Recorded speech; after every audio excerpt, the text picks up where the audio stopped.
하나님, 오늘도 주의 택한 거룩한 백성들 믿음 허락하여 주셔서 주께 가까이 나오게 하여 주시니 감사를 드립니다. 이렇게 주님 앞에 가까이 나와 믿음으로 구할 때 저희들의 삶의 길들이 열려지고 뚫려지는 은혜의 역사들 임하게 하여 주시옵소서. 날마다 주님과 동행함으로 세상에서 받을 수 없는 참 평안이 임하게 하여 주시고, 주님 부어주시는 은혜와 축복이 저희들의 삶 가운데, 가정 가운데 충만하게 부어지게 하여 주시옵소서. 예수님 이름으로 기도드립니다. 아멘. 이제 오늘부터 우리 민수기를 살펴보려고 합니다. 민수기는 우리 인생을 잘 묘사한 성경이라고 이야기를 합니다. 이 1장 내용이 굉장히 긴데 오늘 1절만 읽었습니다. 1절을 파악하면요, 전체 내용이 파악된다고 생각이 됩니다. 1절이 중요한 것이 무엇인가 하면 하나님께서 회막에서 말씀하셨다. 이 의미를 파악하면 첫 번째 메시지를 붙들 수 있습니다. 우리 1절을 다시 한번 보시도록 하겠습니다. 시작. 이스라엘 자손이 애굽 땅에서 나온 후 둘째 달 첫째 날에 여호와께서 시내 광야 회막에서 모세에게 말씀하여 이르시되, 여기 날짜가 나옵니다. 둘째 해 둘째 달 첫째 날, 쉽게 풀면 2년 2월 1일 이렇게 하면 되겠습니다. 이스라엘 백성들이 이제 출발을 할 때를 1월로 잡았습니다. 그러니까 지금 이제 둘째 해니까 13개월이 지난 것입니다. 그러니까 출애굽한 지 13개월이 지났을 때, 그런 뜻입니다. 출애굽기 40장 2절을 보시면 너는 첫째 달 초하루에 성막 곧 회막을 세우고, 그래서 17절에 둘째 해 첫째 달 곧 그 달 초하루에 성막을 세우니, 이렇게 나옵니다. 무슨 이야기인가 하면 출애굽을 한 게 이제 첫째 1월이었습니다. 그리고 둘째 1월에 성막이 완성이 됐다는 것입니다. 성막이 완성이 다 되고 난 다음에 한 달 있다가 이제 출발, 그래서 시내산을 출발했다는 것입니다. 그러니까 정리를 하면 1월에 시작을 해서 3개월 만에 시내산에 도착을 했습니다. 그리고 9개월 동안 성막을 짓고 완성이 됩니다. 그리고 한 달 있다가 출발을 했으니까 총 13개월이 지난 것입니다. 그게 바로 오늘 민수기 1장 1절의 상황이라는 것입니다. 그러면 왜 하나님께서 성막을 다 짓고 1개월 있다가 출발하게 만드셨는가? 오늘 이게 우리에게 주시는 메시지입니다. 그러니까 이 회막에 의미가 있다는 것입니다. 우리는 하나님의 임재가 중요한데, 이전에는 하나님의 임재가 어디에 있었는가? 시내산에 있었습니다. 시내산에만 하나님의 임재가 있었습니다. 그런데 이제 하나님께서 뭐라고 말씀하시는 것인가 하면 회막에서 만나 주시겠다는 겁니다. 그런데 성막 또는 이 회막은 어떤 곳인가 하면 움직이는 텐트입니다. 그러니까 무슨 말인가 하면 너희들이 이제 가는 곳마다 내가 함께 하겠다. 신약 표현으로 하면 임마누엘, 하나님의 동행의 약속이라는 것입니다. 우리가 이 땅을 살아가는 동안 광야와 같은 세상이죠. 쉽지 않습니다.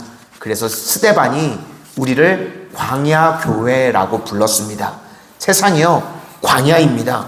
그런데 이곳에 우리를 주님께서 홀로 내버려 두시지 않으시고 우리에게 말씀도 주시고 우리와 함께 동행하시겠다. 그것이 회막이고 성막이라는 것입니다.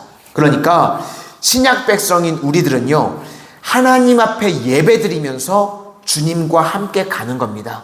주님과 함께라면 어디든 능히 갈 수 있는 줄로 믿습니다.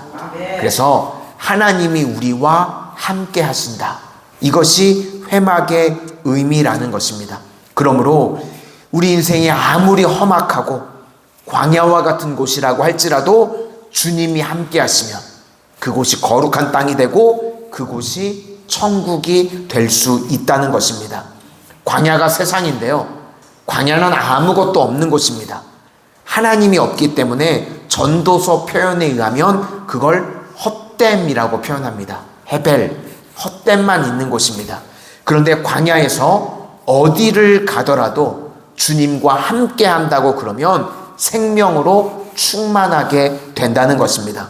그래서 우리는요, 사실 우리의 관건은 장소가 중요한 것이 아니라 주님의 임재가 있느냐 없느냐, 그것이 중요한 것입니다. 그러니까 우리가 예배할 때 주님이 함께 하시고요, 우리가 기도할 때 주님이 함께 하시고, 우리가 전도하고 선교할 때 주님이 함께 하십니다.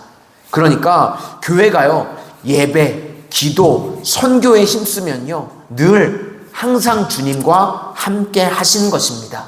그래서 광야와 같은 세상 가운데 주님과 동행하면 승리할 수 있다. 이것이 오늘 민수기를 시작할 때 우리에게 가르쳐 주시는 말씀이라는 것입니다. 우리 하나님은요, 우리에게 공가고의 하나님이십니다. 공급하시고 가르치시고 고쳐주시는 하나님이십니다. 먼저 공급하십니다. 실제로 광야에서요, 이스라엘 백성들이 뭐 준비한 게 없었죠. 하나님이 공급해 주신 겁니다. 먹을 게 없으니까 만나도 주시고요, 물이 없으니까 반석에서 물도 주시고, 그 다음에 구름 기둥과 불 기둥으로 보호해 주시고, 옷도 40년 동안 찢어지지를 않았답니다.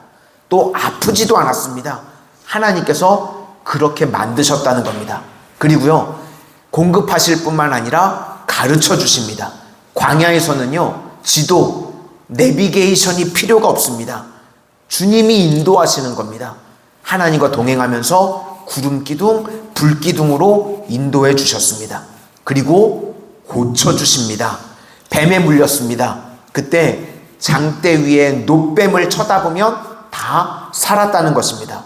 그것을 뭐라고 해석하는가 하면 요한복음 3장 14절부터 보니까 모세가 광야에서 뱀을 든 것 같이 인자도 들려야 하리니 이는 그를 믿는 자마다 영생을 얻게 하려 하심이니라.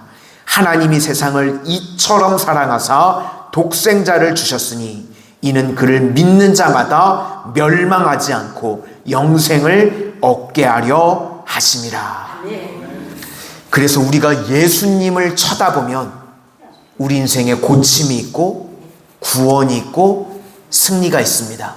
예수님이요, 우리 인생의 죄의 문제, 죽음의 문제, 심판의 문제를 다 해결해 주시는 줄로 믿습니다. 그러므로 광야라고 할지라도, 우리 인생이 아무리 척박한 곳이라고 할지라도 예수님과 동행하기만 하면 그것이 푸른 초장, 쉴만한 물가가 된다는 것입니다. 주님께서는요, 광야와 같은 인생 가운데 우리에게 율법만 주시고 알아서 가라, 이렇게 말씀하시는 게 아닙니다. 내가 너희를 친히 인도해 주신다는 겁니다.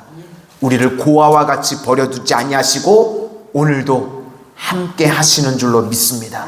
그러니까 광야와 같은 세상에서요, 예수님이 함께 하시고 성령께서 우리를 인도해 주신다. 그러므로 주님과 동행하면 능히 승리하는 인생들이 될 줄로 믿습니다. 오늘도 광야와 같은 세상 가운데 주님과 동행함으로 능히 승리하는 인생들 다 되시기를 주님의 이름으로 축원합니다. 기도하겠습니다. 사랑과 은혜가 풍성하신 하나님, 광야와 같은 인생 가운데 우리를 홀로 내버려 두지 아니하시고 임마누엘의 주님께서 동행하여 주셔서 우리의 인생 가운데 필요한 것들을 공급하여 주시고, 갈 바를 알지 못할 때 구름 기둥과 불 기둥으로 인도하시고 가르쳐 주시고, 연약하여 넘어지고 깨어지고 무너질 때 고쳐 주시고 구원해 주시는 은혜를 체험케 하시니 감사를 드립니다. 이 광야와 같은 인생 가운데 날마다 주님과 동행함으로 말미암아 넉넉히 승리하는 주의 신실한 백성들 다 되게 하여 주시옵소서. 예수님 이름으로 기도드립니다. 아멘.